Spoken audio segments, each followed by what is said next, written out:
Namaste, Adab, Sat Shri Akal, and good evening to all my viewers and listeners.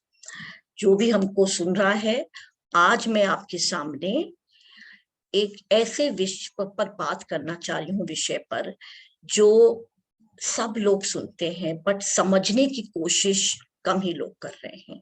और ये मैं अपने अनुभव से आपको बता रही हूँ। स्कूल से मेरा बहुत पुराना नाता है। मैंने ये टीचिंग की जो प्रोफेशन है वो दिल से चुना है।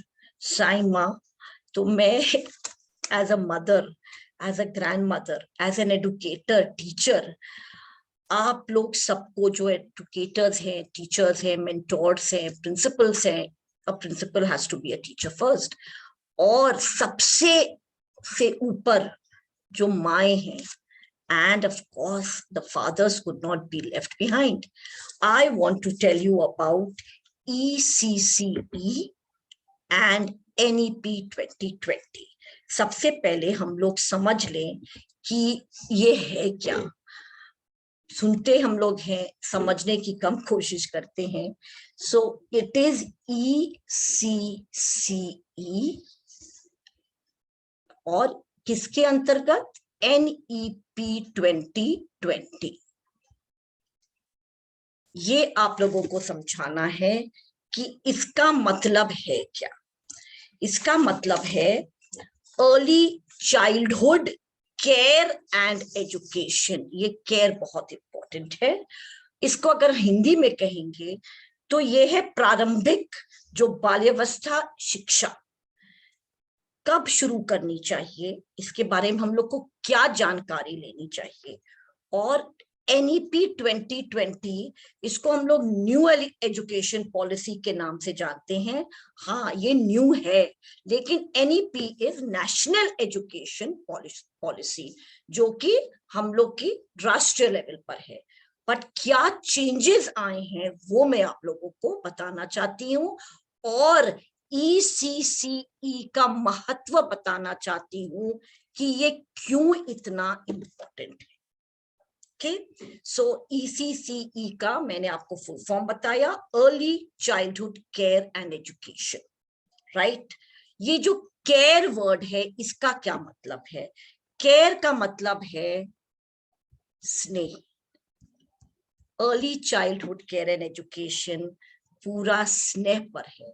अगर हम लोग प्यार ना दें बच्चे को तो हम लोग का बच्चा कभी एडुकेट नहीं हो पाएगा। हाँ, कुछ चंद किताबें जरूर पढ़ लेगा। सो लेट मी कंटिन्यू कि क्या क्या इंपॉर्टेंट है इस एजुकेशन में। सबसे पहले हम लोग ये जान लें कि ये सबसे ज्यादा जरूरी और बहुत ही इंपॉर्टेंट फेज एक इंसान के जिंदगी में है, जो अभी तक हमारे एजुकेशन पॉलिसी का साथ था ही नहीं हिस्सा। तो जो आता अपना एक करिकुलम बना लेता, बच्चे हैं कुछ भी पढ़ा दो, ऐसा नहीं है। Early childhood care and education इतना इम्पोर्टेंट इसलिए है कि मैक्सिमम, सबसे ज्यादा जो प्रतिशत ब्रेन का डेवलपमेंट ब्रेन का होता है, 80% तक वो 7 से 8 साल की उम्र तक हो जाता है, पूरा हो जाता है। तो कितना बचता है उसके बाद? जस्ट 20%। तो आप सोचिए कि जो एक बच्चा जिसका ब्रेन डेवलपमेंट इतने तेजी से चल रहा है, उसको हम लोग घर पर या तो बैठा देते हैं या फिर रियलाइज ही नहीं करते हैं, समझते ही नहीं है कि हम लोग बच्चे का कितना नुकसान कर रहे हैं। तो ये एक सबसे ज्यादा इम्पोर्टेंट महत्व जिंदगी का हिस्सा है, ये जरूर जान लीजिए। तो ये ECC क्या है? Early childhood care and education, जो कि प्रारंभिक, द फर्स्ट स्टेप। तो बच्चा जैसे पहला कदम लेता है और आपको वो खुशी होती है, तो सबसे पहला कदम जो है वो जब बच्चा जन्म लेता है तभी शुरुआत हो जाती है। आपने कहानी सुनी होगी कि अभिमन्यु चक्रव्यूह से क्यों नहीं निकल पाया? इसलिए कि वो माँ की कोख में सो गया था, और माँ सो गई थी तो बच्चा भी सो गया, एंड उसको इंफॉर्मेशन नहीं मिली। हम लोग के जो संस्कार है, जो हमारी ये कहानियां हैं, वो हम लोगों को साइंस पढ़ाती है, और हम लोग को सुनना बहुत जरूरी है। अपने जो जड़ है वो है, अपना रूट से हम लोग अलग नहीं हो सकते। तो जन्म से लेके 8 साल की उम्र जिंदगी का एक इंसान के लिए, वो पुरुष हो या स्त्री हो, उसका सबसे ज्यादा ब्रेन डेवलपमेंट हो रहा है। एंड ये एक चमत्कारी फेज ऑफ लाइफ है, जादू जिसको को कहते हैं होता रहता है, और हम लोग अभी तक इसको समझ ही नहीं पा रहे थे। और बाद में हम लोग का बच्चा किस तरह आगे बढ़ेगा, वो सब डिपेंड होता है हम लोग ने इस फेज ऑफ लाइफ में, that is early childhood care and education के दौरान हम लोगों ने अपने बच्चे को कैसे सिखाया। तो इतना जान लीजिए कि बच्चों को पढ़ाना बच्चों का खेल नहीं है। कोई भी नहीं कह सकता है कि वो मुझे कोई काम नहीं मिल रहा है तो मैं बच्चे को पढ़ाने लगूं। ये जिम्मेदारी हम टीचर्स की, एजुकेटर्स, प्रिंसिपल्स, दैट मीन्स ये एंटायर जो पूरी फैकल्टी है एजुकेशन की, हम लोग को ये समझना चाहिए कि जब हम लोग सिलेक्शन कर रहे हैं टीचर्स का, वो क्वालिफाइड टीचर्स, उनको खुद पता चलना चाहिए कि बच्चा अभी सबसे ज्यादा एक्टिव है, और हम लोगों का ब्रेन्स कम पड़ जाता है, इसलिए कि हम लोग तो अभी उस उम्र में है जब ब्रेन डेवलपमेंट हो चुका है, right? So selection of the teachers at this time is very important. अब ये देखिए कि बच्चा है क्या। बच्चा कहता है कि मैं बैठने के लिए नहीं पैदा हुआ हूं, मैं अपना हाथ भी अपने साथ नहीं रख सकता हूं, मेरे में इतना धैर्य नहीं है कि मैं वक्त को छोड़ के बैठा रहूं और नई नई जो चीजें देख रहा हूं मैं उसके बारे में जिज्ञासु ना हूं। अगर मैं ये कर रहा हूं तो मैं बच्चे ही नहीं हूं। मुझे लाइफ में एक्शन चाहिए, मुझे अपने जो जिस्म है, जो बॉडी है, उसका एक एक हिस्सा इन्वॉल्व करना है सीखने में, और ये सीख जब लेते हैं तब इसको एजुकेशन कहते हैं। तो ये हमारा बच्चा, हम जो बच्चे हैं, और हमारे अंदर का बच्चा तो कभी नहीं मारना चाहिए। और हर एक अच्छे बच्चे, अच्छा ये नहीं मतलब कि वो क्लास में या घर पर चुपचाप बैठा रहे, नहीं, अच्छा बच्चा मतलब जिसका संस्कार अच्छा हो, अच्छा इंसान है वो, उसके पीछे हमेशा एक महान प्री स्कूल अध्यापिका या अध्यापक होते हैं, जिसको हम लोग, जिसकी इंपॉर्टेंस, महत्व बहुत कम कर दिया है। Oh, primary school, pre primary school का टीचर, उन लोग को क्या पढ़ने की जरूरत है? जी नहीं, हम लोग को सबसे ज्यादा एक्टिव इसी फेज ऑफ लाइफ में होना है। क्यों? इससे कि हमारे बच्चे का दिमाग का विकास सबसे ज्यादा भी हो रहा है, और जो बच्चे हैं वो एक कलर बॉक्स की तरह हैं। सब बच्चे यूनिक हैं, अलग हैं, और ये हम लोगों को समझना है as the elders of society. We can not compare, एक दूसरे में तुलना तो करना बच्चे का जो आत्मविश्वास है उसका गला घोट देना होता है। आप लोग को लग रहा है कि मैं बहुत कठिन और कठोर शब्दों का प्रयोग कर रही हूँ, बट मेरा विश्वास कीजिए, ये मैं कहीं गूगल या इंटरनेट से नहीं बोल रही हूँ, डायरेक्ट दिल से जो एक्सपीरियंस है उससे कह रही हूँ। मैं छोटे बच्चों को पढ़ाना मुझे इसलिए पसंद है, जैसे कि वो मेरा पैशन है। मैं बड़े बच्चों को पढ़ाती हूँ, जो लोग नौकरी में जा चुके उन लोग को पढ़ाती हूँ, लेकिन जो मजा एक छोटे बच्चे को पढ़ाने में आता है वो किसी में नहीं आता है। और जो टीचर होती हैं उनको ये जरूर समझना चाहिए कि वो बस एक टीचर नहीं है, वो एक बच्चे का भविष्य है, वो एक बच्चे के नींव डाल रही हैं। उनको गाना होगा, खेलना होगा, खुद सीखना होगा। ये सबसे ज्यादा जरूरी है कि टीचर बन गए तो सीखना नहीं कम कर सकते या बंद नहीं कर सकते हैं। वो गाएंगी, खेलेंगी, कूदेंगी, हंसेंगी, अपने घर की जितनी समस्याएं हैं वो घर पर छोड़ के तब बच्चे को स्कूल में पढ़ाना है। और घर का माहौल क्या होना चाहिए, एटमॉस्फेयर क्या होना चाहिए, पिताजी को और माता को मिलके बच्चे का विकास होना। अगर बच्चे का माहौल नहीं ठीक होता है तो बच्चा कभी नहीं मानसिक रूप से सही रहेगा, कोई ना कोई प्रॉब्लम जरूर आएगा।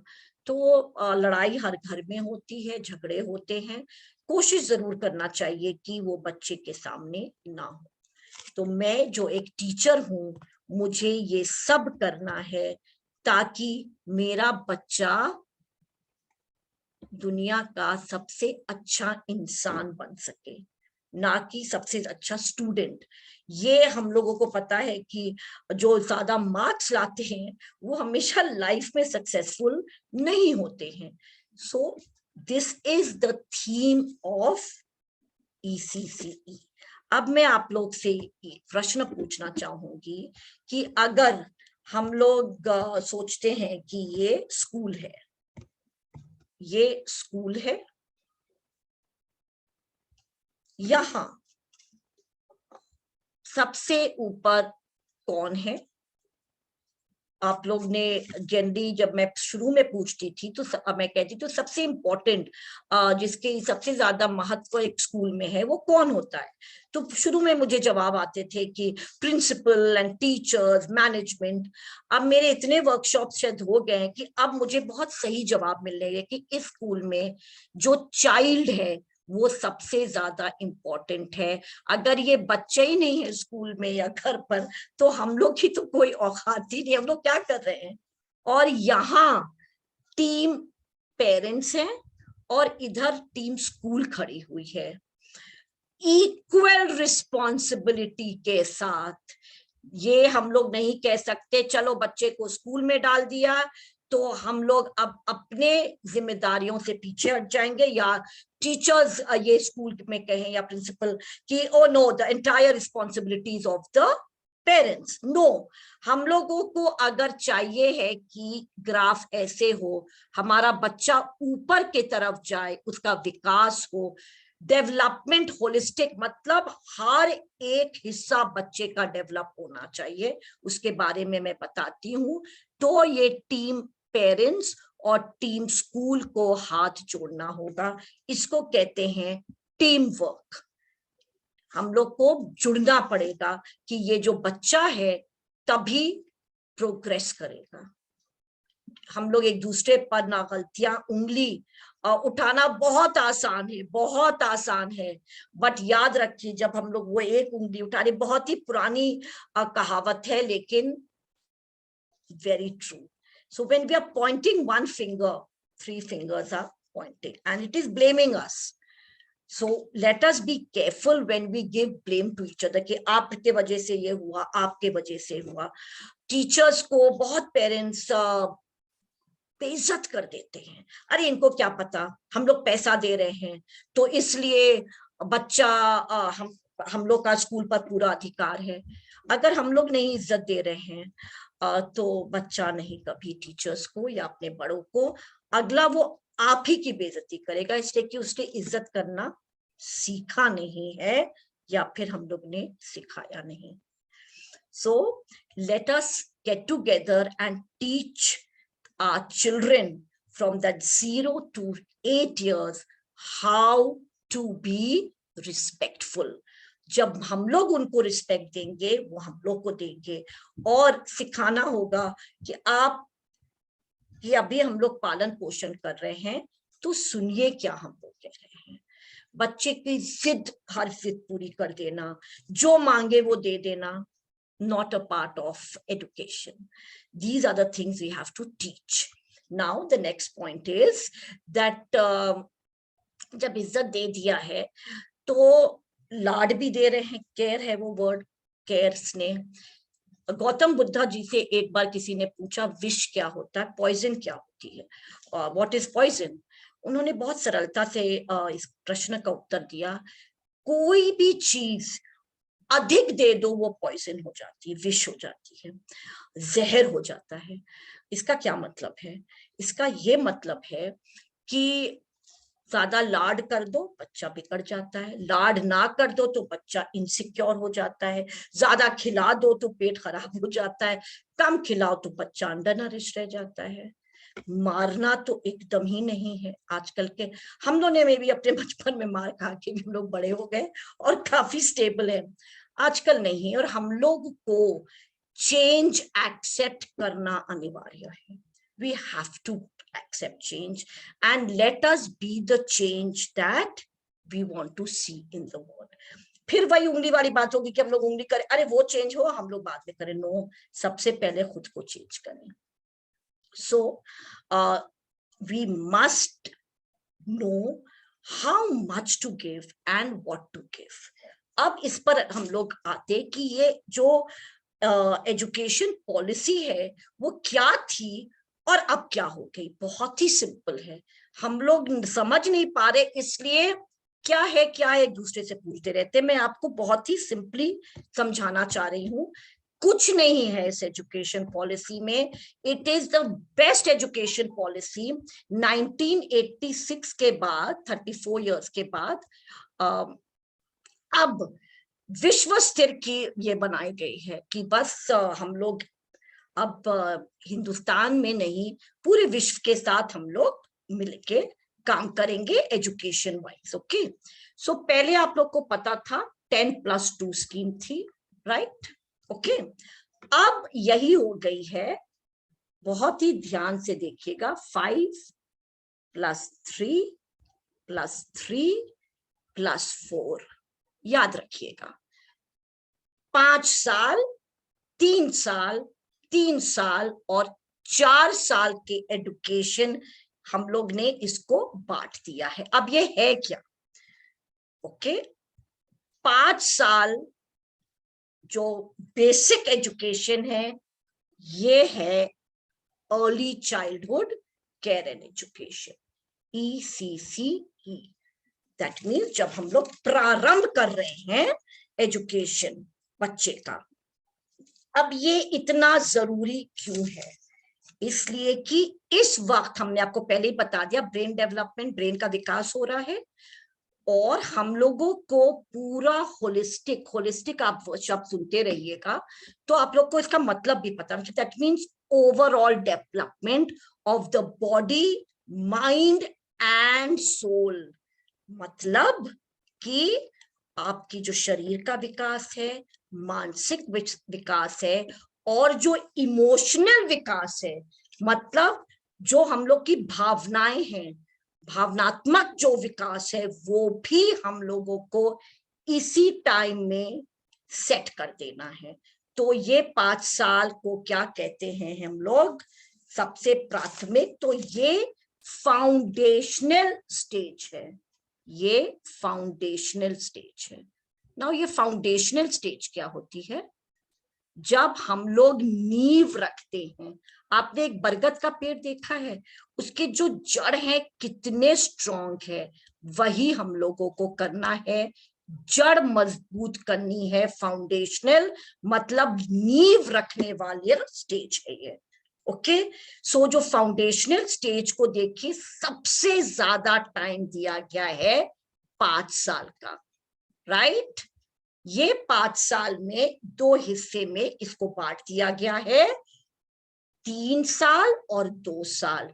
इसको कहते हैं प्री प्राइमरी एजुकेशन या अर्ली चाइल्डहुड। इसके साथ अब क्या जुड़ गया है?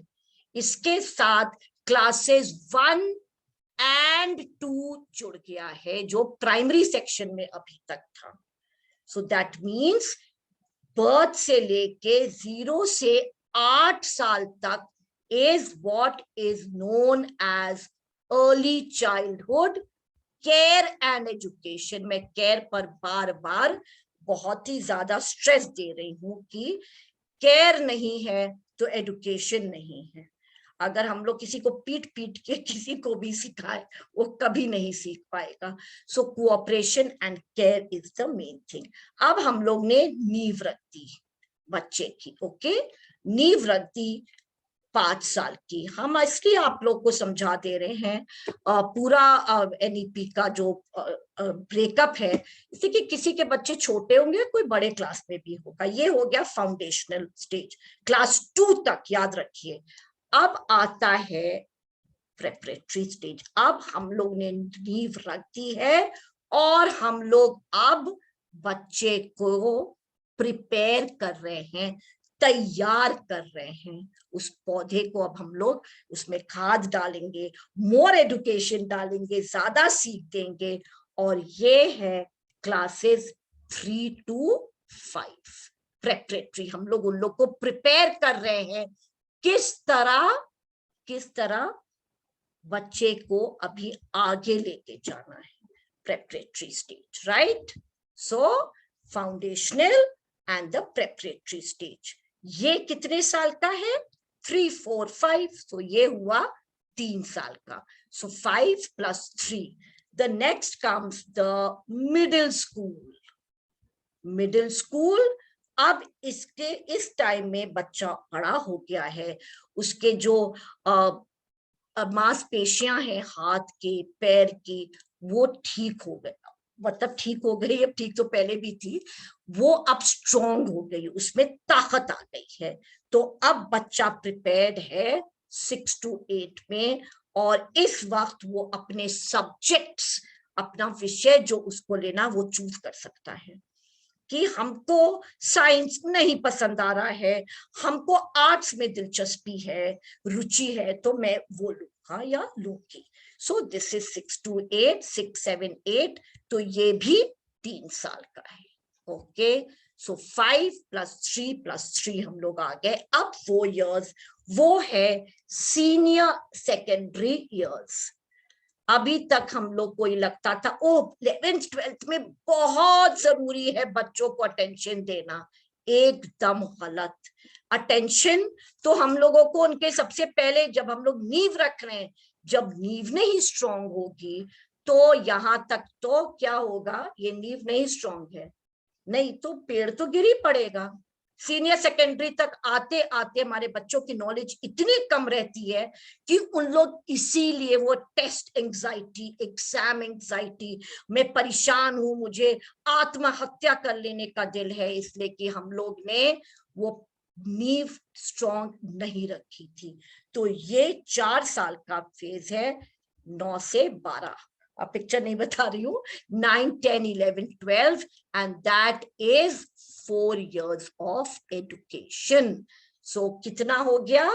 5 + 3 + 3 + 4, 5, 3, 3, 4।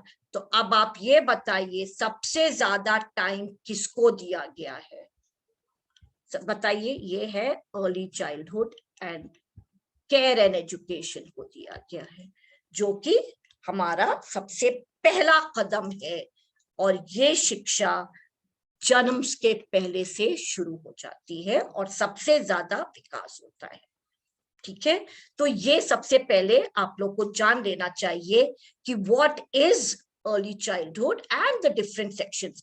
जानकारी सबकी होनी चाहिए, राइट? तो यहां तक अगर आप लोग को समझ में आ गया है तो मैं थोड़ा सा और आगे बढ़ती हूँ। ओके, अब हम लोग जाएंगे नेक्स्ट पर, दैट इज कि हम लोग को ये जानना चाहिए कि इस जो अर्ली चाइल्डहुड या न्यू एजुकेशन पॉलिसी है, नेशनल एजुकेशन पॉलिसी, वो क्या कर रही है और उसमें क्या क्या चेंजेस, बदलाव आया है। तो सबसे पहले ये जाने कि ये कौन से 5 स्टेजेस होंगे एजुकेशन के, राइट? M I clear? कि सबसे ये ऑफ कोर्स पता होना चाहिए क्या है, क्या पढ़ाना है बच्चे को, करिकुलम क्या है। करिकुलम क्या है ये जानना बहुत जरूरी है। अभी तक क्या हो रहा था कि मेन एजुकेशन पॉलिसी में सबसे महत्व जो फेज था, पीरियड है बच्चे का, हटा दिया, हटा ही नहीं एजुकेशन पॉलिसी में। तो हर स्कूल प्री प्राइमरी के नाम पर गली कूचे नुक्कड़ में बन जा रहे थे और सब कोई अपने अपने तरीके से पढ़ा रहा था। तो अल्टीमेटली कौन सबसे ज्यादा सफर कर रहा था, किसका नुकसान हो? बच्चे को, उसको पता ही नहीं चल रहा था वो पढ़ क्या रहा है।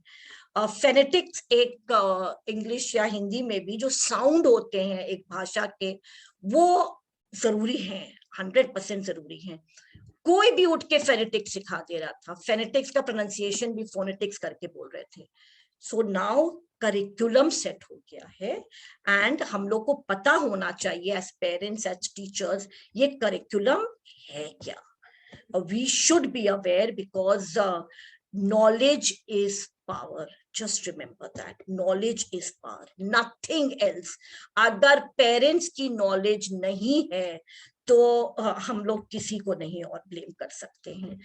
Parents, teachers, everyone, we have to increase our knowledge. So let us know that excuse me just 1 minute.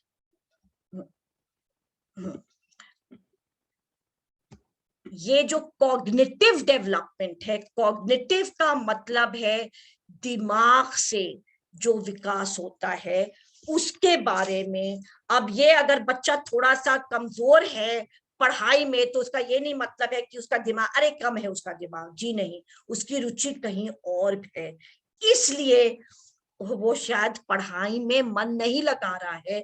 या फिर एक और बहुत बड़ी वजह होती है बच्चा क्यों नहीं मन लगाता है, इससे कि हम लोग ठीक से नहीं पढ़ा रहे हैं। अगर क्लास इंटरेस्टिंग होगा, पेरेंट्स टाइम दे रहे हैं, बच्चा मन लगाएगा, ये मैं एक्सपीरियंस से आपको बोल रही हूँ। तो ये जो हमारी समझने की प्रक्रियाएं हैं उसको कॉग्निटिव, कितना समझ रहे हैं, हम लोग कितने सचेत हैं, बच्चा कितना अटेंटिव है, वो किसके हाथ में है? वो हम लोगों के हाथ में है। जब हम लोग टाइम ही नहीं देंगे या ठीक से नहीं पढ़ाएंगे, वो नहीं अटेंशन देगा। फिर हमारा, जैसे हमने आपको बताया, इमोशनल डेवलपमेंट बहुत जरूरी है, भावनात्मक विकास बहुत जरूरी है।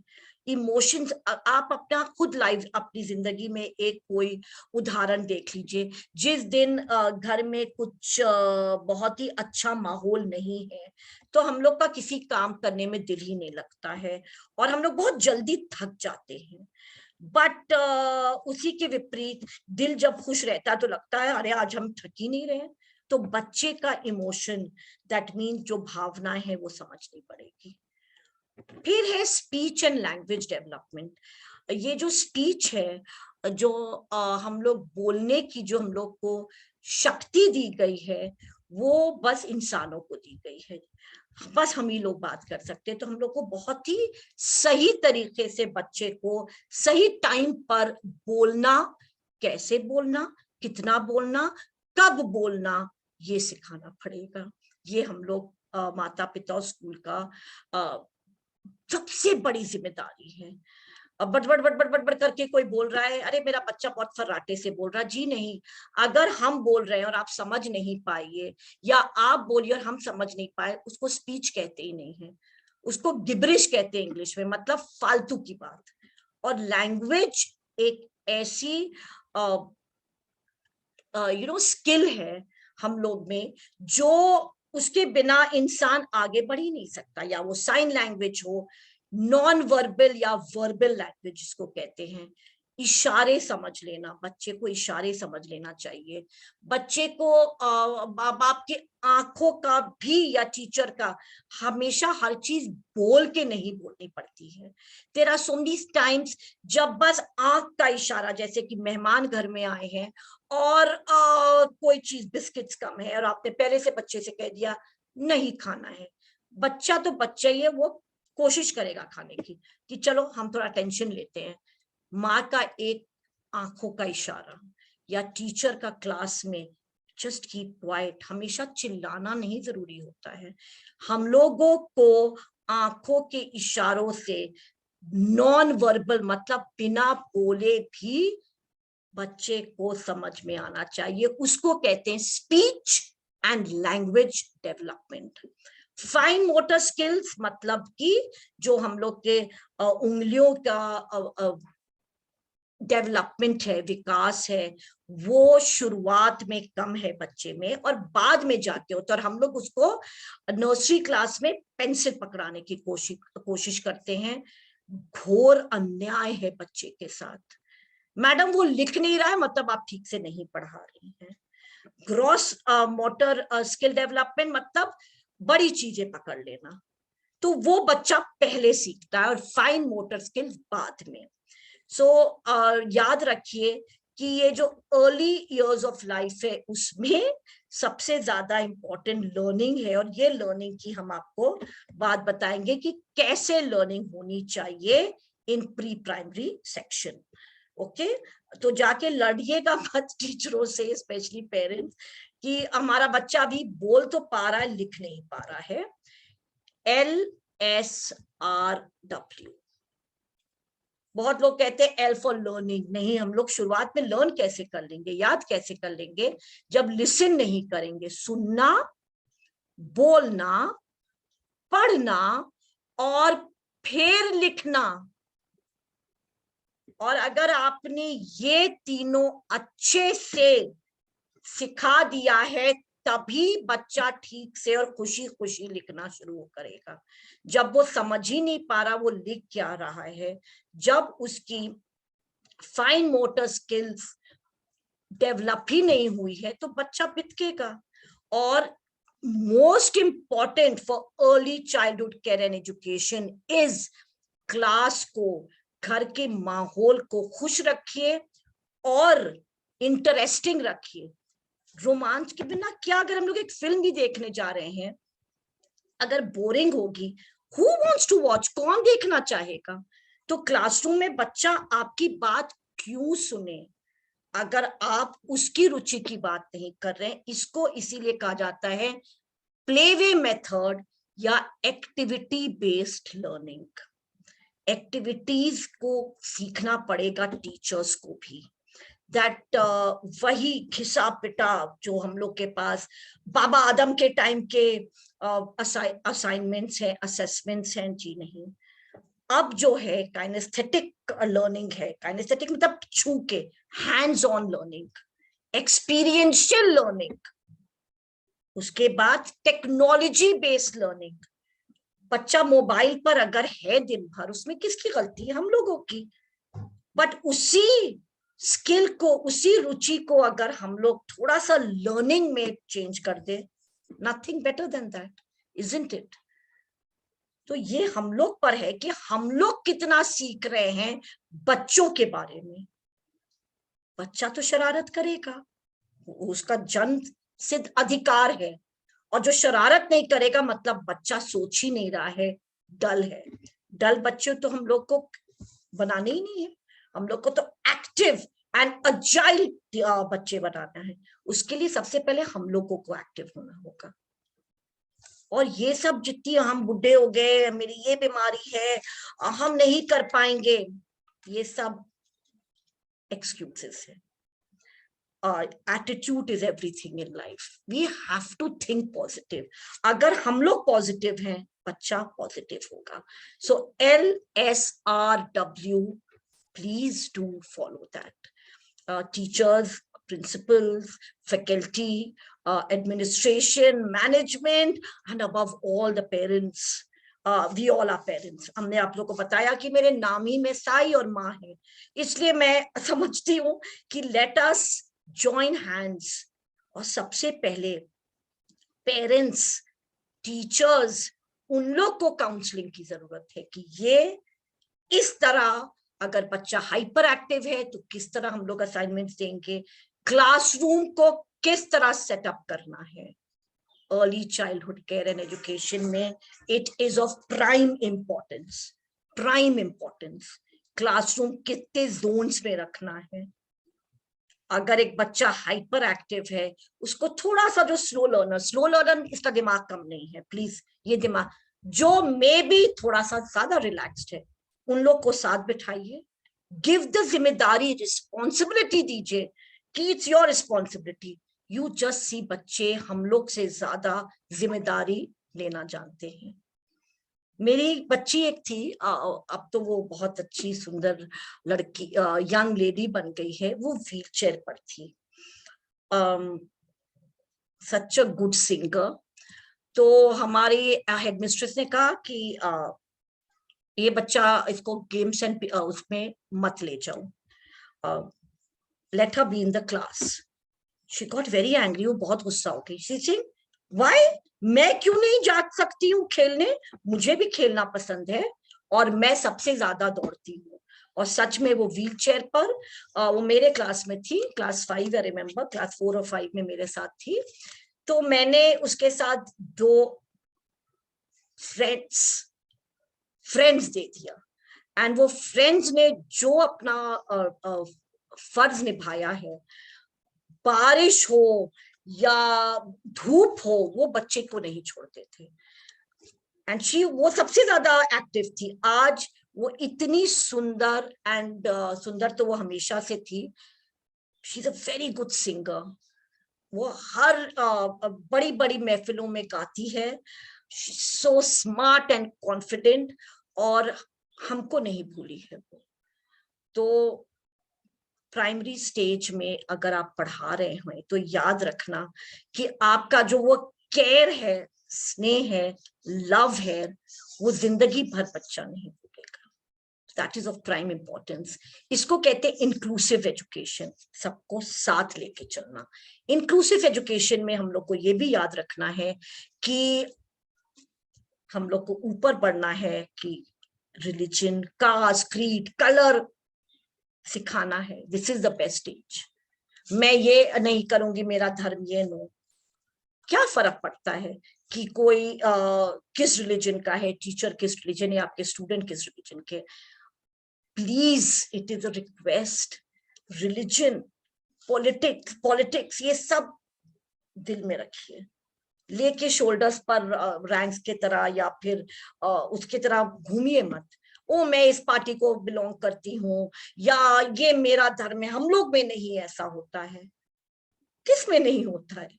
हम लोग कौन, हम लोग एडुकेटर्स हैं। हम लोग को बच्चे पे इंक्लूसिव एजुकेशन सिखाना धर्म है, वो हमारा धर्म है।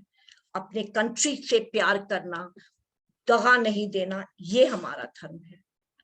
और तो बाकी बहुत सारे गॉड्स हैं, किसी को प्रे कर लीजिए, आप लोग शीश झुका दीजिए, आपकी प्रार्थना होगी।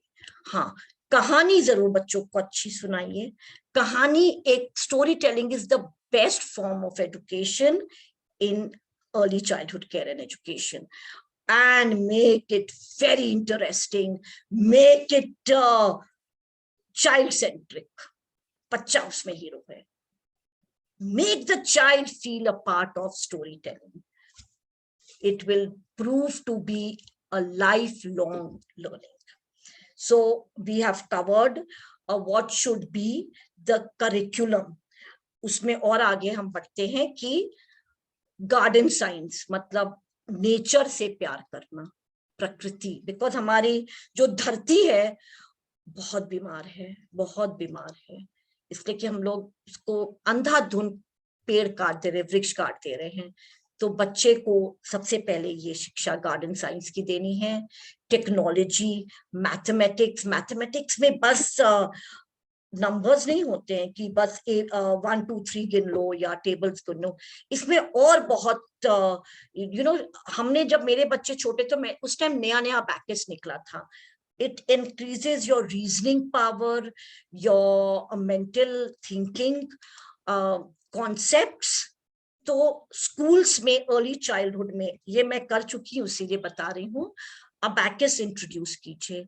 Your speed writing, your ability to reason, ये सब बढ़ जाता है। सो सोच बड़ी कीजिए। Then art, craft, dance, music, ये सब बहुत ज्यादा इंपॉर्टेंट है। लाइक एंड NEP 2020 अब सब सब्जेक्ट्स पर इक्वल इंपॉर्टेंस दे रहा है। ओ मेरा बच्चा साइंस पढ़ा, वेरी इंटेलिजेंट, वो आपका बच्चा ह्यूमैनिटीज पढ़ा, no more, no more at all. Each subject, each जो विषय है वो इम्पोर्टेंट है, and we must give weightage to everything. Skill based learning, hands on learning, activity based learning, this is the call of the day.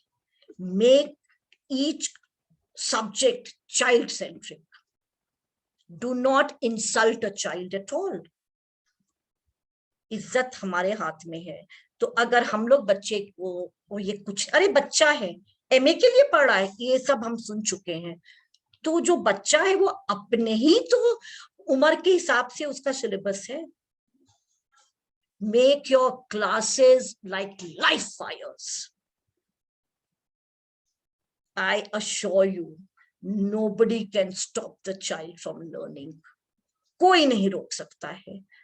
और इस उम्र में जितना सिखा दीजिएगा वो बाद में चल के आपको, you don't have to even look at the child. Values, prayer, प्रार्थना करना, ये है early childhood care and education का सिलेबस। ना कि बस पेन पेंसिल पकड़ा दीजिए और बोलिए ABCD लिख डालो। ABCD भी या क ख ग घ लिखना या जो भी लैंग्वेज, मातृभाषा को बहुत महत्व दिया गया है कि बच्चा 5 years पूरा ECC अब तो 8 साल तक है अपने मातृभाषा में, बिकॉज वो सबसे ज्यादा उसमें कंफर्टेबल है। Let him speak. ओ मेरा बच्चा ये हिंदी नहीं जानता, ये इंग्लिश में बस बोलता, इंग्लिश इंग्लिश इंग्लिश, और इंग्लिश भी ठीक से नहीं जान रहा है। That is really sad. So we must give importance to our mother tongue. ये भी याद रखिए कि इन हिंदुस्तान, भारत में there is no national language. Hindi हमारी नेशनल लैंग्वेज नहीं, it is one of the most popular languages, and जो ऑफिस लैंग्वेज है वो इंग्लिश, अंग्रेजी है, बिकॉज वो ग्लोबल लैंग्वेज है।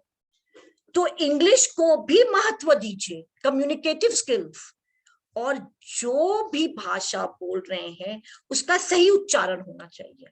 एक छोटा सा एग्जाम्पल आप लोग को उदाहरण देती हूँ। हम लोग हिंदी भी नहीं ठीक से बोलते हैं, हम लोग फल एंड फूल बोलते हैं। कहाँ वो बिंदी है, फल फूल, तो हम लोग को तो हिंदी का भी उच्चारण सही नहीं है। और अंग्रेजी को अगर अब हम लोग फॉरेन लैंग्वेज की, ये हमारी लैंग्वेज नहीं है, ये हम लोग अपने विकास को नीचे ला रहे हैं।